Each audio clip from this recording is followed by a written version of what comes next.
प्रदेश की मोदी सरकार द्वारा मोदी मंत्रिमंडल में 27 ओबीसी वर्ग के मंत्री बनाए गए। कांग्रेस का आरोप है कि एक तरफ भारतीय जनता पार्टी की सरकार कहती है कि सबका साथ सबका विकास। अब कहां गया ये नारा? मंत्रिमंडल में 27 ओबीसी वर्ग के मंत्री बनाए गए। इसे कहीं ना कहीं जातिवाद को बढ़ावा दिया जा रहा है। वोट बैंक की राजनीति के लिए 27 ओबीसी वर्ग के मंत्री बनाए गए हैं और सामान्य वर्ग के मंत्रिमंडल में जगह नहीं दी गई है। कांग्रेस का यह भी आरोप है कि सामान्य वर्ग आरक्षण के लिए प्रभावित हो रहा है। भाजपा जातिवाद फैला रही है। इससे भाजपा की छवि और कार्यप्रणाली दोनों ही उजागर होती हैं। और दिन में 27 ओबीसी वर्ग के बनाए, वो बनाने के बाद यहाँ नीमच में आके विशाल स्तर पर प्रेस वार्ता करके इन लोगों को बताना कि हमने ओबीसी अनुसूचित जाति जनजाति इनको मजबूत किया। किस तरह देखते हैं आप इसको? कुल मिला के जो सामान्य वर्ग के लोगों हैं उनकी तरफ से भाजपा का मन भर चुका है।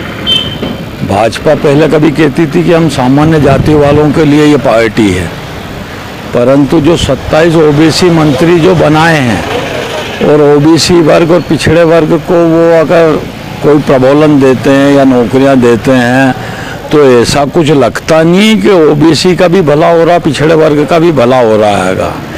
भाजपा अब कुल मिला के जातिवाद फैला रही है देश के अंदर, और आने वाले जो चुनाव होंगे वो जातिवाद को देखते हुए अगर होते हैं तो देश का दुर्भाग्य है। कारण कि सामान्य वर्ग बेचारा वैसे ही आरक्षण के चक्कर में मर रहा है। जबकि इसी मामले में भारतीय जनता पार्टी का कहना है कि इसमें जातिवाद जैसी कोई बात नहीं है। राजनीतिक क्षेत्र में ऐसा होना सामान्य बात है। सामान्य वर्ग को भी 10% आरक्षण दिया गया है। वो भारतीय जनता पार्टी कहीं अभी जातिगत में नहीं आ गई है?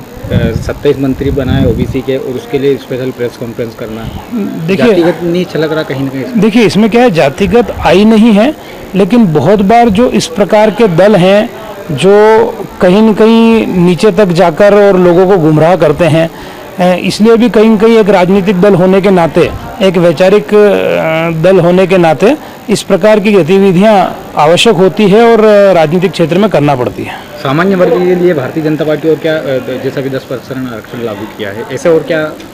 देखिए, सामान्य वर्ग के लिए आज तक कभी किसी ने चिंता नहीं करी, पर उसके बाद भी भारतीय जनता पार्टी ने 10% आरक्षण देने का काम किया है। उसके बाद जो भारतीय जनता पार्टी की जो योजनाएं हैं, उन योजनाओं में ज़्यादातर योजनाएं ऐसी हैं जो हर वर्ग के लिए है, चाहे वो सामान्य हो, पिछड़ा हो, अनुसूचित जाति हो, जनजाति हो, चाहे वो अल्पसंख्यक बंधु हो। ज़्यादातर योजनाएं ऐसी है जो सभी को लाभ पहुंचाने वाली योजना है। चाहे वो कृषि के क्षेत्र में 0% ब्याज पर ऋण देने वाली बात हो, तो वो हर वर्ग के लिए है। वो ना सामान्य देख रही है, ना पिछड़ा देख रही है, ना अनुसूचित जाति देख रही है, ना जनजाति देख रही है।